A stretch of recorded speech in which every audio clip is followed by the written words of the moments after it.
예, 안녕하세요. 예, 그 행정법 총론 첫 번째 시간인데 본격적인 수업 내용이 들어가기 전에 전체 개관을 좀 하고 여러분들이 어떤 내용을 보시게 될 건가 개관을 하고 시작하도록 하겠습니다.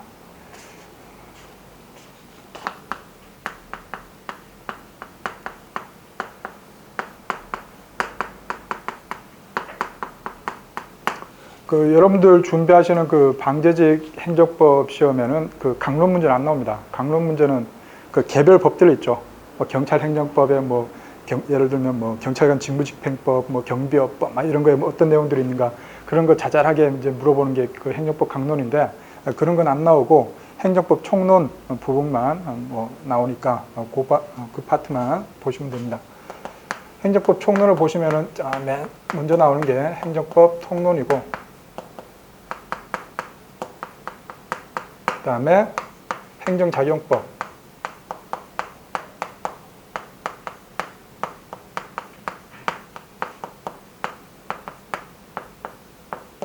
그 다음에 행정구제법이 있습니다.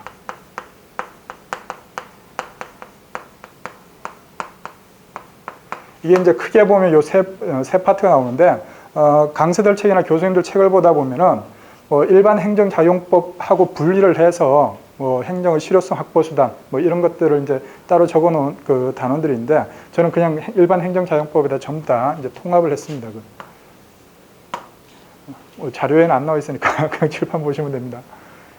이렇게 크게 세 부분으로 구성이 되어 있고 제가 오늘 진행할 첫 번째 단원이 이제 행정구제법에 부터 시작할 텐데 이걸 왜 이렇게 하는가 하면은 실제 그 방재직 같은 경우에는 이제 기출 문제가 행정법하고 관련된 기출 문제가 그 양이 많지 않다 보니까 사실 샘플로서의 의미가 크지는 않습니다. 근데 일반적인 다른 직렬에서는 수십 년 동안 그 행정법 시험이 치러졌죠. 그 수십 년 동안 치러진 그 행정법의 출제 경향을 보면은 어떤 법 과목이든지 마찬가지인데 혹시라도 여러분들이 어떤 수험생활을 하다가 과목이 좀 바뀌어가지고 어떤 법 과목이 또 새로운 법 과목이 들어갔다 그러면은 그 어떤 법 과목인지 출제되는 부분은 세 가지입니다.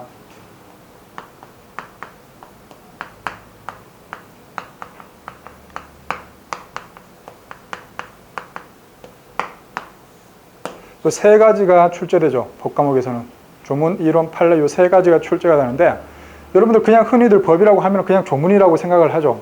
생각을 하는데 실제 그걸 적용하기 위해서는 거기에 대한 다양한 해석들이 있고 그 다양한 해석들 중에서 어떤 것들을 판례에 적용할 것인가 이런 식으로 해가지고 조문과 이론과 판례가 출제가 됩니다.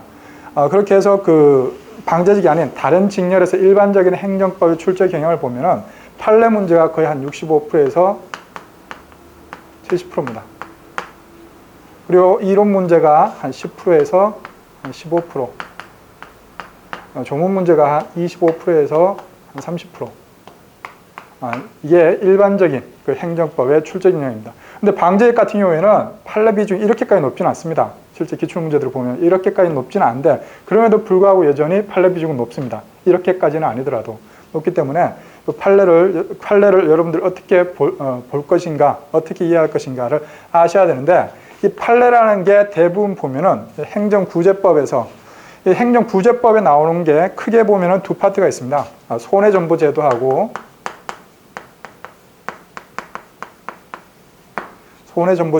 행정쟁송제도가 있습니다.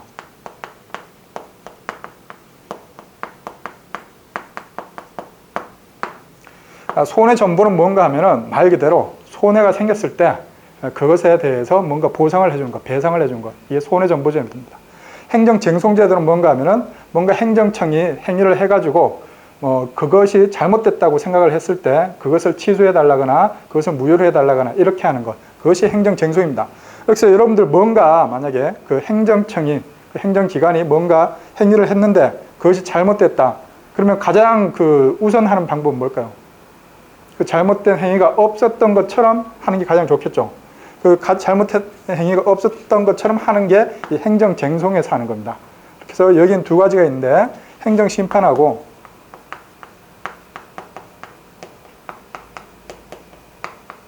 행정소송이 있습니다.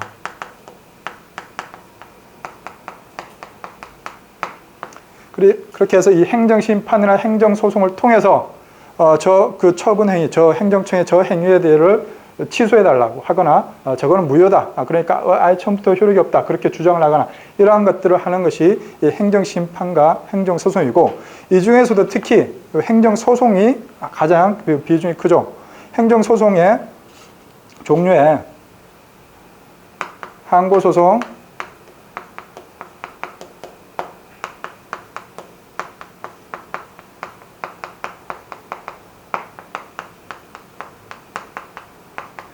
당사자 소송, 민중소송, 기관소송이 있는데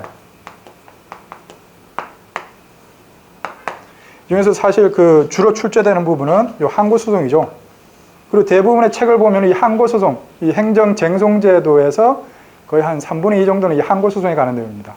그렇게 해서 이 항고소송이 가장 중요한 부분이고 이 항고소송 중에서도 취소소송이 있고 무효확인 소송, 무효 등 정확하게 조문에서는 무효 등 확인 소송이라고 하고 있고요. 부작위 위법 확인 소송인데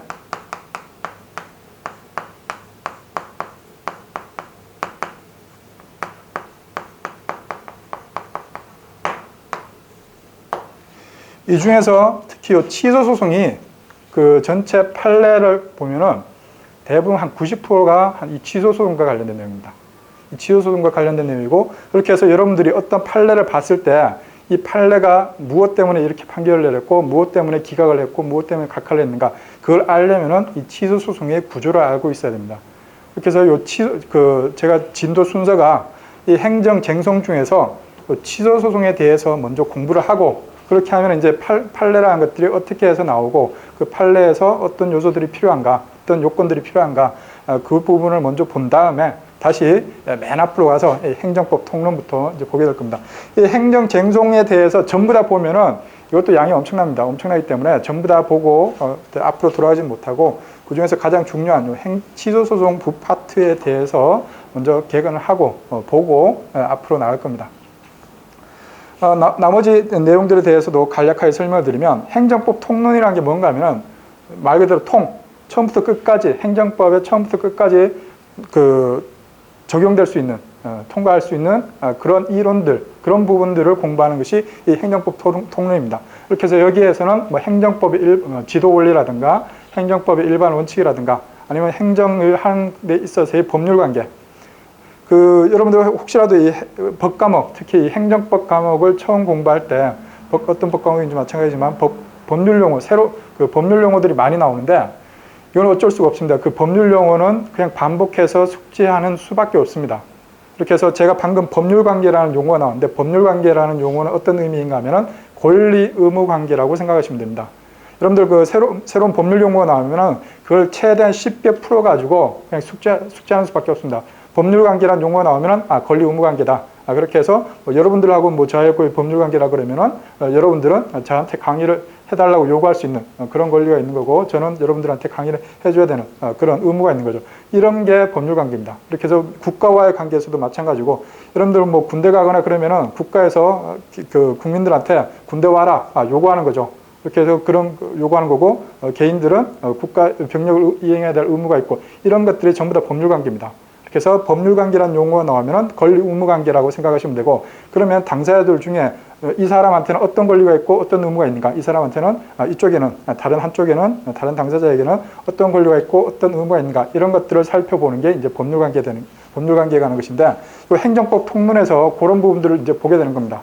이렇게 해서 행정이 이루어지는 과정에서 어떠한 법률관계가 생성되고 어떠한 법률관계가 변경이 되고 어떠한 법률관계가 소멸되는가 그러한 것들도 보게 될 것이고 그런 법률관계가 형성되고 변경되고 소멸되는 과정에 어떠한 요소들이 필요한가 신고를 해야 되는가 신청을 해야 되는가 그렇게 해서 행정청에서 그걸 수리를 해야 되는가 여러분들 예를 들어서 혼인신고를 했다. 혼인신고만 하면은 그것이 혼인을 한 것으로 될 것인가 아니면은 행정청에서 그것을 수리를 해야 혼인을 한 것으로 될 것인가 이런 것들 있죠.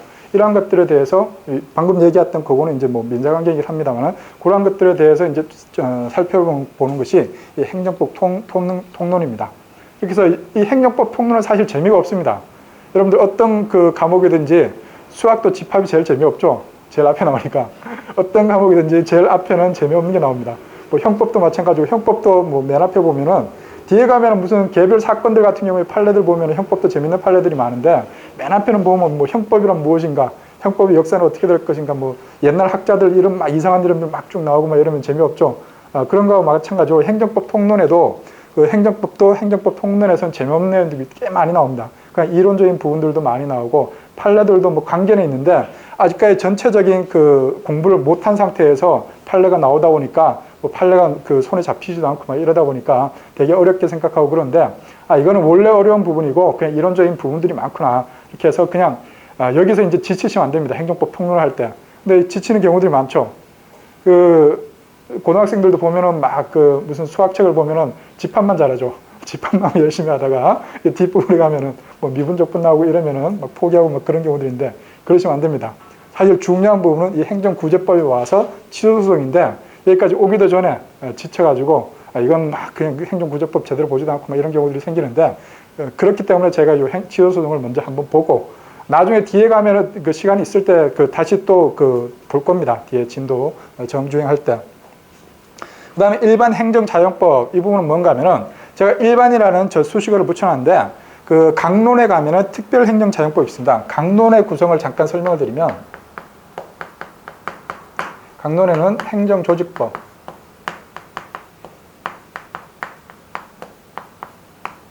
그리고 특별행정자용법이 나옵니다.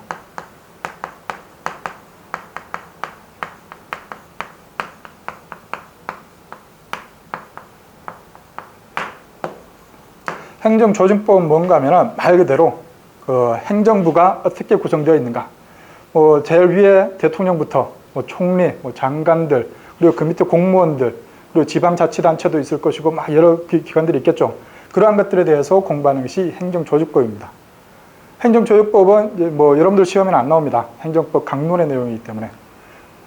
그 다음에 특별행정자용법은 뭔가 하면은 행정작용이라는 것에 대한 일반론을 적어놓은 것이 앞에서 제가 말씀드렸던 행정법 총론의 일반 행정자용법이고 특별행정자용법이라는 것은 행정작용들의 개별 구체적인 특별한 분야에 대해서 설명해 놓은 것이 이 특별행정자용법입니다. 이렇게 해서 일반 행정자용법에서는 뭐 경찰관이 직무를 집행할 때 어떻게 할 것인가 이런 건 안 나옵니다. 이런 건 안 나오고 그 구체적인 그런 건 안 나오고 그러니까 일반적으로 공무원들이 뭔가를 할 때 일반적으로 공무원들이 뭔가를 할 때, 뭐 소방공무원이 뭘 할 때, 뭐 경찰공무원이 뭘 할 때, 세무공무원이 뭘 할 때, 이런 식으로 나오는 것이 아니라, 그러니까 일반적으로 공무원들이 뭔가 행정작용을 할 때 어떻게 해야 하고, 거기에는 어떠한 법률이, 어떠한 그 법원리가 적용되는가, 그것에 대해서 공부하는 것이 일반 행정자용법이고, 이 특별행정자용법은 그 중에서 개별적, 구체적으로 들어가서 경찰관이 직무를 집행할 때 어떻게 할 것인가, 경찰행정법에서 배우게 되고, 뭐 소방관이 할 때 어떻게 될 것인가, 그다음에 뭐 세무공무원이 할 때는 어떻게 할 것인가, 뭐 재무행정에서 배우게 되고 이런 것들을 보는 것이 이 특별행정자용법입니다. 이렇게 해서 이 특별행정자용법에 조금 더 그냥 간단하게 제목만 말씀드리면은 뭐 경찰행정법이라든가, 그다음에 뭐 급부행정법, 뭐 국가가 뭐 여러분들한테 뭐 사회복지 차원에서 뭔가 나눠주는 거 있죠. 뭐 그 무슨 뭐 그 저소득층에 대해서 뭐 주거지원비를 준다든가 막 이런 것들 있죠. 그런 것들이 전부 다 이 급부행정법이에요. 복지행정. 그다음에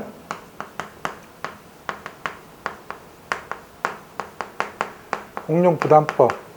그다음에 뭐 토지행정, 환경행정, 뭐 경제행정, 뭐 재무행정. 이거 외에도 교수님들 책에 따라서는 여러 가지 세분화해가지고 이것들을 뭐 나눠 놓기도 합니다. 그리고 이름이 다르게 적는 경우도 있죠. 재무행정 같은 경우에는 뭐 조세행정 이렇게 해가지고 제목을 달아 놓기도 합니다. 요거는 이제 여러분들 강론에 나오는 내용이고 특별행정자용법에 관한 내용이고 따로 알아두실 필요는 없습니다. 혹시라도 뭐 행정법 책을 보다가 뭐 이런 용어들이 나오면 이게 강론에 나오는 특별행정자용법에 관한 내용이구나. 그 정도로만 이해를 해두시면 됩니다. 이렇게 구성되어 있는 것이 전체적인 행정법의 내용이고 이 중에서 여러분들이 이제 보셔야 될 것은 이 행정법 총론에 관한 것이고 행정법 총론에 관한 것 중에서도 제가 처음에 그 단원을 시작하는 것은 이 취소소송에 대해서 먼저 보고 시작한다고 했죠. 그래서 오늘 자료가 나가면은 오늘 나눠드린 자료에는 이 행정쟁송 처음부터 나와 있습니다. 행정심판부터 시작해가지고 행정소송, 그렇게 해서 뭐 행정소송의 종류라든가 이런 것들 다 해가지고 취소소송에서 그 필요한 부분까지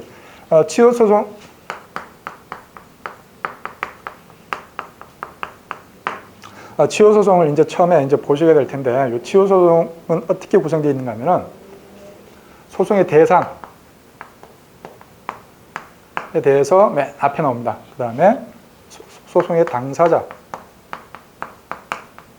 그 다음에 어느 법원에서 그 소송에 대해서 재판할 것인가, 관할에 대한 얘기가 나오고요. 그 다음에 이제 소송을 제기를 하겠죠. 뭐 대상도 어떤 그 처분에 대해서, 어떤 행정행위에 대해서, 어떤 행정작용에 대해서 소송을 할 것인가가 정해지는 것이 대상이고, 그리고 누가 누구를 상대로 할 것인가. 예를 들어서 여러분들이 뭐 카페 허가를 받아가지고 열심히 영업하고 있었는데 어느 날 구청 공무원이 오더니만 카페 영업 정지, 뭔가 잘못한 것 같지도 않은데 카페 영업 정지했다. 그러면 이게 뭔가 억울하죠. 그러면 소송을 해야 되는데 누구를 상대로 할 것인가? 그 구청 공무원, 말단 공무원을 상대로 할 것인가? 구청장을 상대로 할 것인가? 아니면 뭐 서울시장을 상대로 할 것인가? 뭐 이런 것들 있죠. 그런 것들에 관한 내용이 이 당사자에 관한 내용입니다. 그리고 여러분들 그 방금 카페 영업허가 취소 막 이러면은 그 카페 영업허가 취소라는 행정작용이 있죠. 행정행위. 그게 이제 소송의 대상이 되는 겁니다. 이렇게 해서 소송의 대상이 정해지고 소송의 당사자가 정해지고 그러면 이제 어느 법원에서 재판할 것인가? 여러분들이 예를 들어서 얘가 관악구인가요? 동작구인가요? 여러분 그 동작구에서 영업을 하고 있는데 그 동작구를 가란하는 법원이 있겠죠.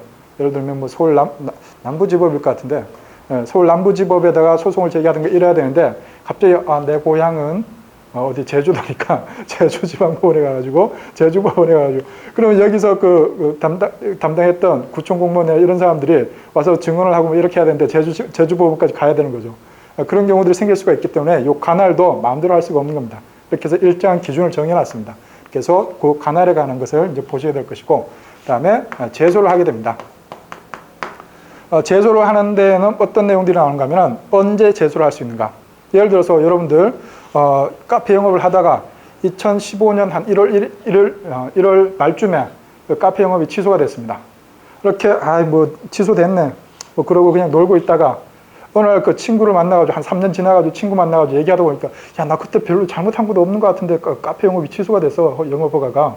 그 친구가 야, 그러면 소송을 해야지. 그때서야 3년이 지난 다음에 소송을 제기한다. 그러면 안 되겠죠. 그래서 뭐 제소 기간에 관한 내용이라든가. 그리고 앞서 여러분들 행정쟁송에서 행정심판하고 행정소송이 있다고 했죠. 이게 그 행정심판은 뭔가 하면은 행정부 내에서 이 행정작용이 잘 된 것인가 잘못된 것인가를 판단하는 게 행정심판입니다. 행정소송은 뭔가 하면은 행정부 내에서 하는 것이 아니라 행정부 밖에 있는 사법부, 법원이 하는 것이 행정소송입니다. 여러분들 생각해 볼 때 행정부 내에서 문제가 해결되는 게 좋을까요? 행정부 밖에 문제를 끄집어 가가지고 그 법원에서 문제를 해결하는 게 좋을까요? 장단점이 있겠죠. 행정부 내에서 문제를 해결하려고 하면은 팔이 안으로 굽는다고 어떻게든 뭐 좋게 그냥 행정부 공무원들은 잘못한 거 없는 것처럼 막 해가지고 그냥 무마할 수도 있고, 만약에 사건을 사법부까지 가져간다 그러면은 사법부의 일이 엄청 많아지겠죠. 일이 엄청 많아지고 그런 장단점들이 있기 때문에 이걸 이제 절충을 하게 되는 겁니다. 이렇게 해서 행정심판 전체주의라는 게 있는데, 전체주의라는 것은 말 그대로 앞전자 배치할 때 치자를 써서 행정심판을 반드시 행정소송을 하기 전에 해야 된다. 이렇게 하는 것이 행정심판 전체주의입니다. 근데 여기에는 필요적이 있고 임의적이 있습니다. 이게 무슨 말인가 하면은 필요적 행정심판 전치라는 것은 반드시 행정소송을 하기 전에는 반드시 행정심판을 먼저 거쳐야 되는 것이 필요적 행정심판 전치고, 그 다음에 임의적 행정심판 전치는 뭔가 하면은 임자가 맡길 임자입니다. 의자는 뜻의자입니다. 그렇게 해서 행정소송을 하기 전에 행정심판을 거칠 것인가 거치지 않을 것인가를 당사자의 의사에 맡겨놓은 것, 이것이 임의적 행정심판 전치입니다. 이렇게 해서 원래 예전에 우리나라 행정법에서는 필요적 행정심판 전치를 규정하고 있었습니다. 근데 이게 문제가 있죠. 방금 얘기했듯이 굳이 행정부 내에서 문제를 해결해 보려고 했지만 팔이 안으로 굽는다고 대충 해가지고 막 자기네들 식구들 감싸기만 하고 막 이러니까 쓸데없이 시간만 보낸다. 필요지 행정심판 행정심판을 거친 다음에 행정소송으로 가려면은 행정심판을 거치는 기간이 있죠. 그만큼의 그 기간 동안 계속 권리가 침해된 상태로 있게 되고, 그리고 그 비용도 더 들겠죠. 물론 여기에 행정심판을 하는데 비싼 변호사를 두거나 그러지 않은 경우들도 있겠지만, 법을 잘 모르는 사람들은 모르니까 일단 행정사든 법무사든 변호사든 사가지고 행정심판을 거치는 과정에서도 뭔가 비용이 들겠죠. 그런 문제점들이 있다 보니까 예전에는 그 필요적 행정심판 전치를 규정하고 있다가 지금은 임의적 행정심판 전치로 바꿨습니다. 우리나라 행정법 태도는.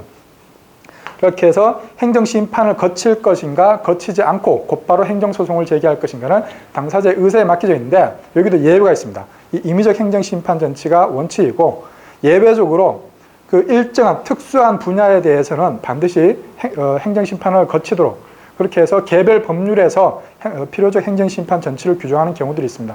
그 경우에는 예외적으로 그 필요적 행정심판 전치가 적용이 되고, 일반적으로는 임의적 행정심판 전치가 적용이 됩니다. 그렇게 해서 요것들을 이 행정심판과의 관계,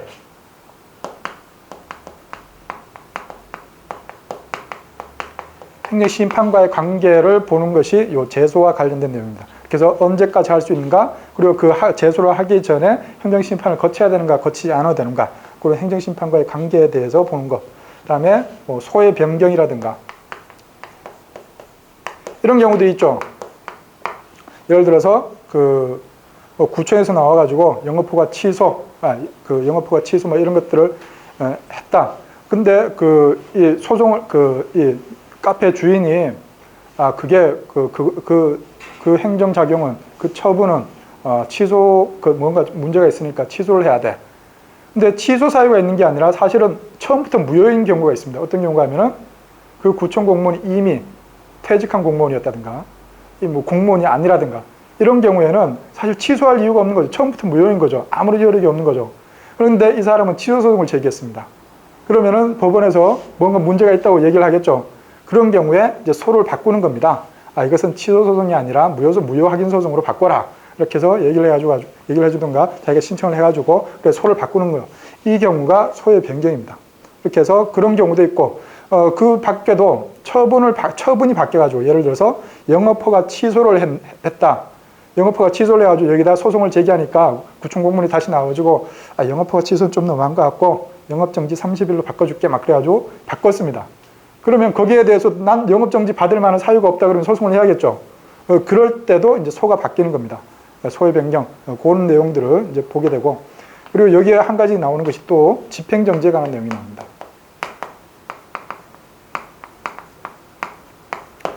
집행정지는 뭔가 하면은, 우리나라 그 행정법에서는 집행부정지가 원칙인데, 소송을 제기를 한 다음에 그 판결이 나오는 기간이 있겠죠. 오늘 소송을 제기를 했는데 내일 판결이 나오거나 그러진 않죠. 몇 달씩 걸리고 몇 년씩 걸리는 경우도 있습니다. 근데 여러분들 예를 들어서 영업허가 취소됐습니다. 영업허가 취소됐다고 해서 건물주가 영업허가 취소됐으니까 임대료 안 받을게 이렇게 안 하죠. 영업허가 취소돼도 건물주는 임대료를 꼬박꼬박 받아가려고 그러죠. 그러면은 이 사람은 이 영업허가 취소된 게 잘못됐으니까 이거를 취소해달라. 영업허가 취소를 다시 취소해달라고 소송을 제기하는 동안 카페를 이걸 영업을 할 수도 없고, 그렇다고 해서 이거 임대료 그냥 다 주면서 그렇다고 직원을 해고할 수도 없고 이렇게 고민이 되겠죠. 이 경우에 그 집행정지 같은 것들을 이제 요청을 하는 겁니다. 카페 영업허가가 취소된 게 이러이러한 문제가 있고, 이게 만약에 그대로 이게 특히 문제가 되는 경우에 그냥 카페 정도면은 그나마 이제 문제가 덜한데 사업체 기업들 있죠. 기업들 사업체 같은 경우에 무슨 영업허가가 취소되거나 그러면은 직원들도 수백 명이고 갖고 있는 자산이라든가 이런 것들도 많고 막 그러면은 나중에 설령 한 1년, 2년 지나가지고 그거 잘못된 거다. 그때는 이미 망했죠. 이미 쫄딱 망한 후입니다. 그런 경우에 이제 집행정지를 요청을 하게 됩니다. 그렇게 해서 우리나라는 집행부정지가 원칙입니다. 부정지가 원칙인데,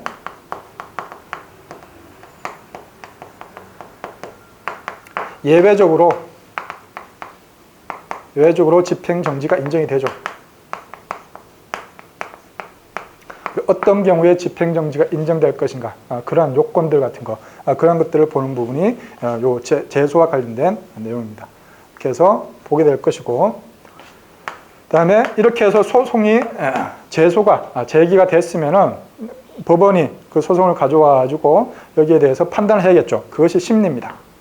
그래서 요 심리에서는 그 심리에 관한 원칙들이 있습니다. 그 뭐 당사자들이 와서 얘기하는 거 듣고 판단할 것인가, 아니면 서류만 제출하라 그래가지고 서류만 보고 제출할, 이런 것들 여러 가지 원칙들을 대부분 보면은 이제 행정소송법에서는 자세한 내용들이 없고 민사소송법에서 쓰는 그 원칙이라든가 그런 용어라든가 그런 것들을 대부분 가져와 가지고 쓰는 경우들이 많습니다. 그래서 그것에 관한 내용이 요 심리고, 그다음에 최종적으로 이제 판결이 나오죠. 그렇게 해서 심리가 다 끝난 다음에 이제 판결을 내리게 됩니다. 판결의 종류에는 그 내용에 따라서 분류를 했을 때 크게 보면은 인용 판결과 기각 있고, 그 다음에 각하가 있습니다. 각하는 이제 형식에 관한 내용인데, 여러분들 그냥 앞으로 그 법을 계속 공부하실 때 어떤 판례든지 그 내용이 나오면은 헌법도 마찬가지입니다. 인용이면은 이유가 있어서 인용을 했다고 생각하시면 되고, 이 기각은 이유 없음이라고 생각하시면 되고, 각하는 부적법이라고 생각하시면 됩니다. 이유 있음 인용, 이유 없음 기각, 부적법 각하, 그냥 부적법 각하, 이유 없음 기각, 이유 있음 인용, 이렇게 기억을 해두시면 된다. 그냥 단어들 연결해 하셔가지고, 그렇게 해서 인용이란 것은 말 그대로 그 제가 아까 당사자의 원고하고 피고가 있다고 했죠.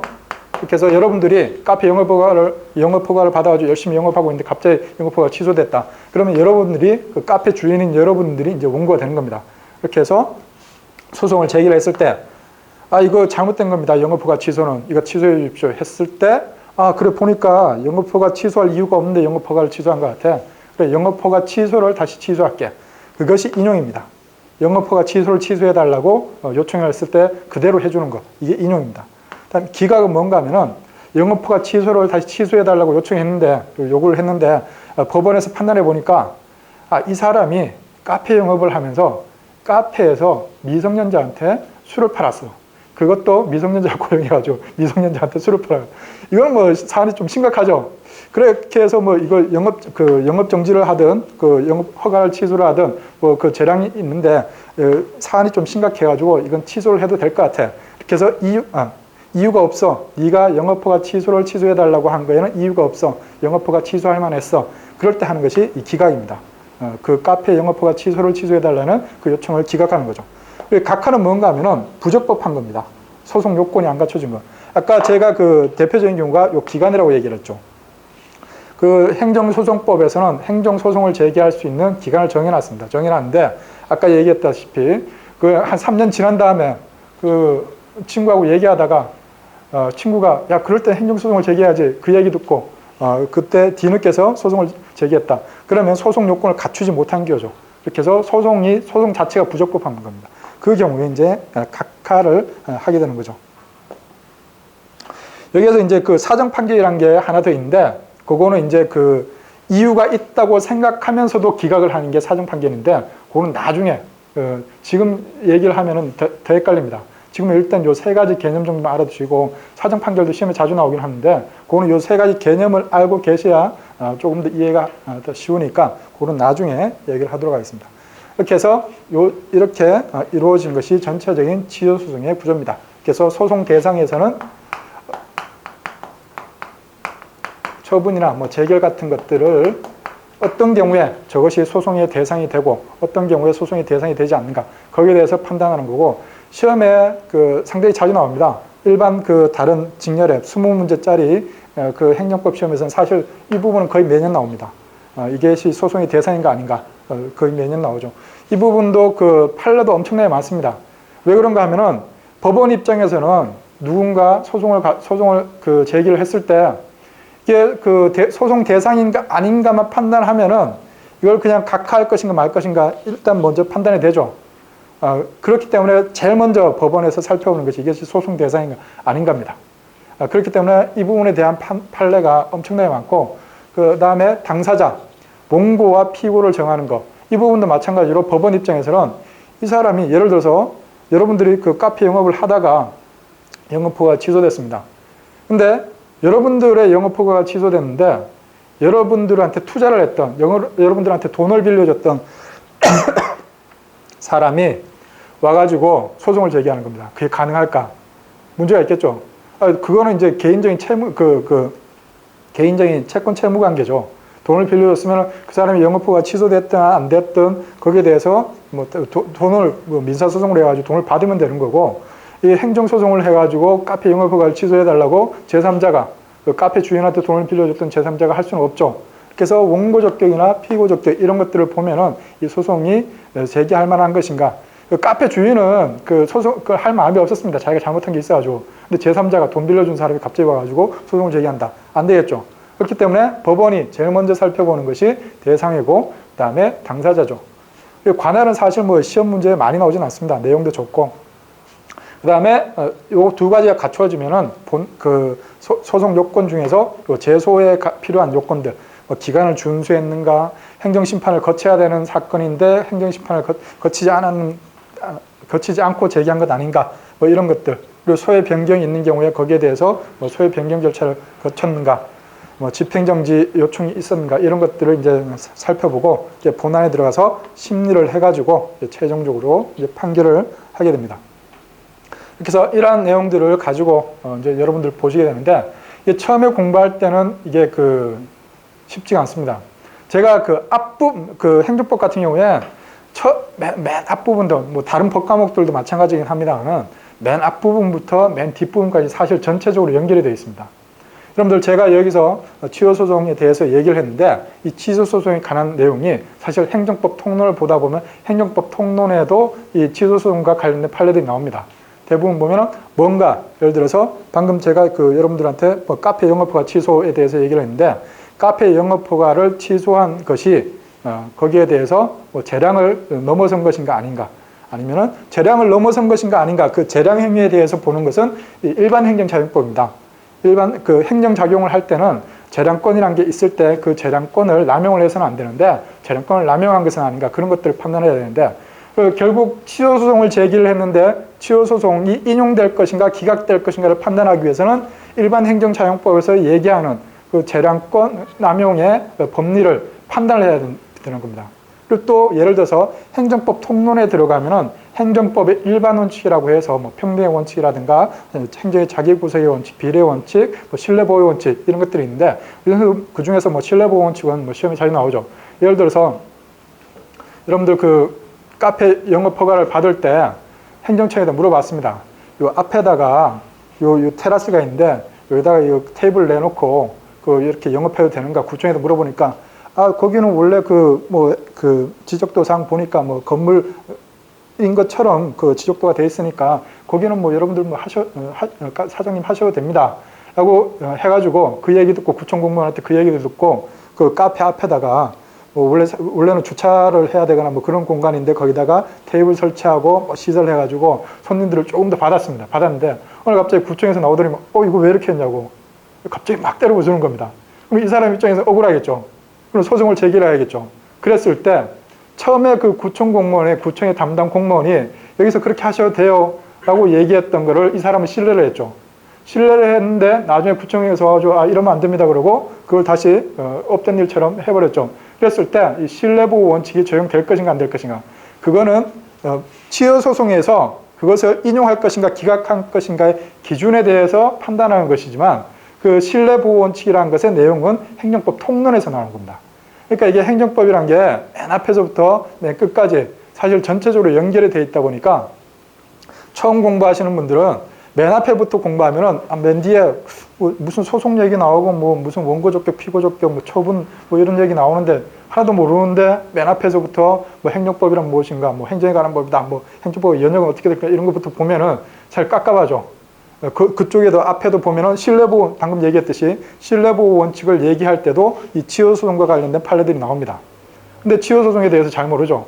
그러니까 그냥 강사들 같은 경우에는 뒤에 가면 배우니까 여기서는 그냥 이것만 보시고 이게 신뢰보호 원칙 위반인가 아닌가 그 내용만 파악하시고 넘어가시라고 하고 넘어가고, 만약에 취소소송부터 보게 된다 그러면 취소소송을 보는데 치유소송과 관련된 주요 내용들을 보다 보면은 이것이 인용된 이유가 무엇인가, 기각된 이유가 무엇인가에 대해서 제가 방금 얘기했듯이 재량권 남용이라서 재량권 남용이라서 인용이 됐다.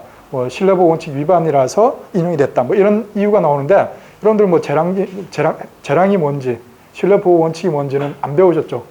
그렇게 해서 나오는데 그렇기 때문에 사실 처음부터 끝까지 유기적으로 연결이 되다 보니까 처음 공부할 때는 어려울 수가 있는데 전체적으로 이제 한 부분이라도 제가 그래서 치유소송부터 하는 이유가 치유소송을 할 때도 제가 뭐 인용된 이유, 기각된 이유 이런 것들을 자세하게 하진 않습니다. 전체적인 소송의 구조가 어떻게 돼 있는가만 처음에 할 겁니다. 처음에 하고 그렇게 해서 전체 소송 구조가 어떻게 돼 있고 거기서 필요한 내용들이 뭐고 이런 내용들만 주로 하고 이것이 인용된 이유가 뭐고 기각된 이유가 뭔가는 사실 행정자용법이라든가 행정법 통론을 할 때 이제 나오는 내용들입니다. 이렇게 해서 소송 구조를 이해를 하고 앞으로 가서 다시 행정법 통론이나 행정자용법 이런 것들을 보면은 훨씬 이해가 잘 되기 때문에 치유소송에 대해서 이제 먼저 보게 될 것이고, 그리고 이 얘기를 할 때 중간에 이제 빠진 내용이 하나 있는데 뭔가 하면은 행정의 실효성 확보 수단이라는 게 있습니다.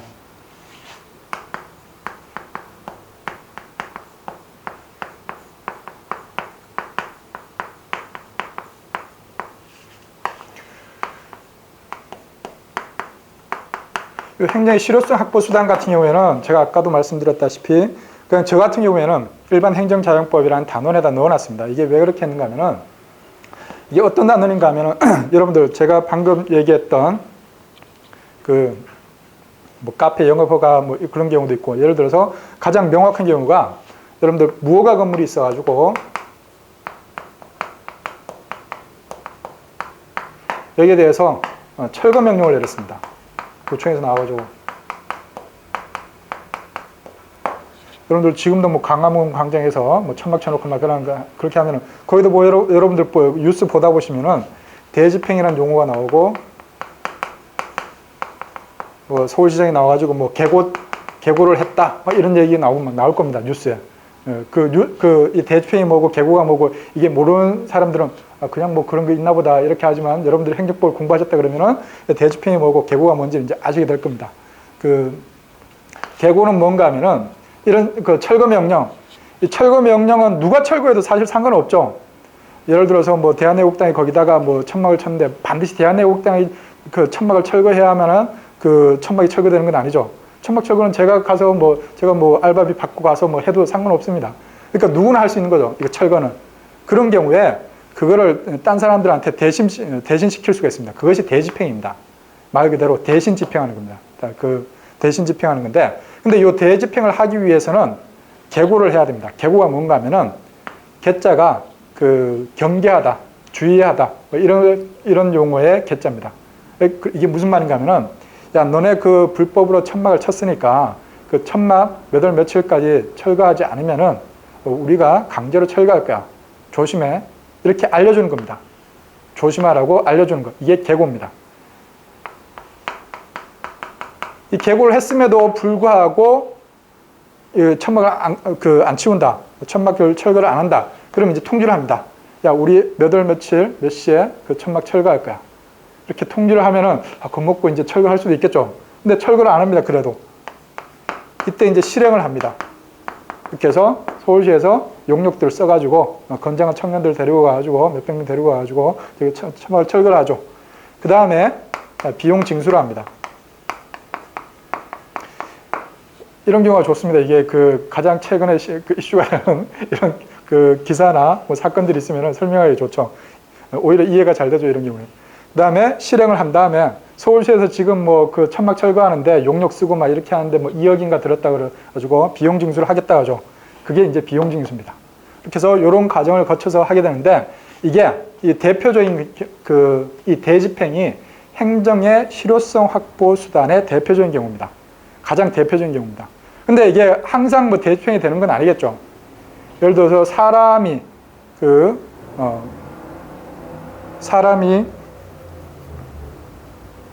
뭔가 살고 있습니다. 무허가 건물인데 사람이 살고 있습니다. 그러면 사람을 강제로 끌어낼 수 있는가? 여기에 대해서 이제 문제가 있겠죠. 이거는 뭐 대신할 수 있는 게 아닙니다. 사람이 물러나는 거를 그 사람이 해야 되는 거지 그 사람이 아닌 다른 사람이 누군가 대신할 수 있는 건 아니죠. 그런 문제들이 있기 때문에 이 대집행이 항상 되는 건 아니고, 만약에 그런 경우가 있다.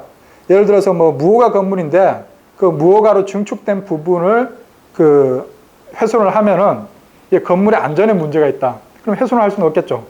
그럼 그렇다고 해서 이 사람이 법을 어겨가지고 무허가로 증축을 했는데 그 증축한 부분에 대해서 아무런 제재를 가하지 않으면은 뭔가 문제가 있겠죠. 그럴 때는 이제 돈을 내라고 얘기를 합니다. 매년 그런 경우들이 있죠. 여러분들 가끔 보면은 기사에 뭐 근린생활시설인데 그 건축물의 용도에 보면은 뭐 주거용이 있고 뭐 근린생활시설이 있고 뭐 여러 가지 용도들이 있는데, 근린생활시설은 쉽게 얘기하면은 동네 여러분들 조그만 가게들 있죠. 그러한 것들이 대부분 근린생활시설로 되어 있는 그런 것들인데, 그런 데서는 이제 사람이 주거를 할 수가 없습니다.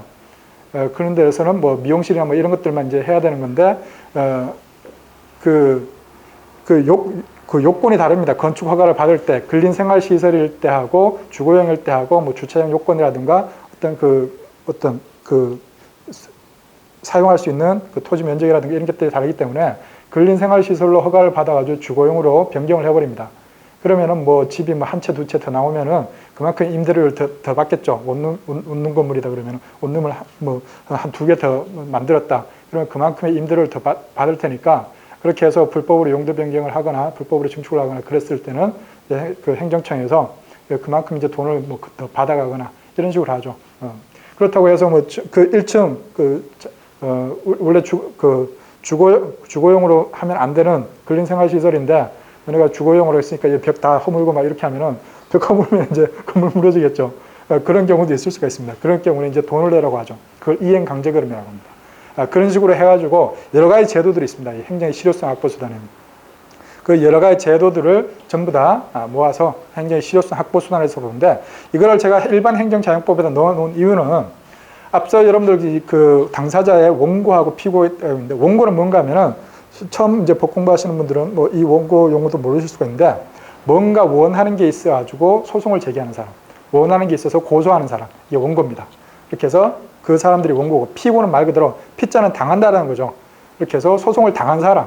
그 행정소송에서는 원고는 뭔가 억울한 일이 생긴 국민들이 대부분이 될 것이고, 피고는 대부분 이제 억울한 일을 만든 그 행정청이 되겠죠. 아까 얘기했던 그 카페 사장 같은 경우에는 그 카페 사장이 원고가 될 것이고, 그때 피고는 구청장이 되겠죠. 이렇게 해서 원고하고 이제 피고가 있게 되는데, 원고가 뭔가 잘못해가지고 행정작용을 했는데 거기에 대해서 원고가 제대로 이행하지 않는 경우에 그때 하는 것이 행정의 실효성 확보수단이고, 피고가 뭔가 잘못해가지고 그것을 바로 잡으려고 할 때 하는 것이 행정구제법입니다. 행정구제법이라는 것은 그 피고가 뭔가 잘못했을 때 거기에 대해서 소송을 제기를 해가지고 그거 원래 취소시켜달라고 하든가, 아니면 원래 처음부터 무효라고 하든가, 아니면은 취소도 안 되고 무효도 안 되는 상황이다. 예를 들어서 이 무허가 건물이라고 해서 철거를 했습니다. 대집행이 철거를 했는데 사실은 이게 무허가 건물이 아니었습니다. 무허가 건물이 아니라 행정기관에서 서류가 누락이 돼가지고, 원래 건축허가 받아가지고 제대로 그 지은 건물인데, 자기네들이 그 서류 정리를 하다가 요즘 뭐 전산화가 돼 있으니까 그런 경우 없겠습니다만, 서류가 누락이 돼가지고 관련된 서류 하나도 없는데 이거 뭐가 아냐 그래가지고 다 했습니다. 대집행하고 막 이렇게 다 했습니다. 근데 나중에 알고 보니까 그 서류가 그 책상 뭐 서류 한 구석에 찌그러져가지고 막 구겨져가지고 있어가지고 나중에 발견한 겁니다. 그러면은 건물은 이미 사라졌죠. 이 경우에는 뭐 이걸 취소하거나 무효로 하거나 아무 의미가 없죠. 그럴 경우 이제 손해배상을 받는 겁니다. 돈을 받는 거죠. 그것이 이제 그 손해전보제도, 아까 말씀드렸던 손해전보제도 이런 거죠. 이러한 것들을 이제 전체적으로 이제 보는 게 행정법입니다. 그렇게 해서 그냥 뭐 주소 없이 여기저기 그냥 막 얘기했는데, 제가 그 취소수능을 먼저 얘기하려고 하는 이유는 아까도 말씀드렸다시피 취소수능을 보고 나면은 앞에서 판례를 볼 때 이 판례에서 뭐 피고가 누구고 원고가 누구고 이것이 처분인가 아닌가. 처분성이라는 얘기는 앞에 그 판례에서도 이 부분 여러분들 그 판례를 보다 보면은 이게 처분인가 아닌가, 이거에 관련된 판례들이 엄청나게 많이 나옵니다. 그리고 맨 앞에 행정법 통론에도 나오고, 특히 행정자용법을 하다 보면은 행정행위 파트 이런 부분에서는 계속 행정에 대해서 예를 들어서 허가 무슨 뭐 특허 뭐 이런 거 용어들 나오면은 이게 처분인가 아닌가 이런 용어들이 계속 나옵니다. 그렇기 때문에 여러분들 이 용어가 처분이라는 것이 무엇이고 그런 그 원고가 무엇이고 피고가 무엇이고 이런 것들을 알고 보면은 훨씬 더 조금 더 이해를 하고 볼 수가 있기 때문에 치유소송을 전체를 개관을 하고 그다음에 맨 앞에 행정법 통론부터 이제 볼 겁니다. 여기까지 해가지고 이렇게 해가지고 행정법을 개관을 했고 그렇게 해서 다음 시간에 치유소송부터 계속해서 보도록 하겠습니다.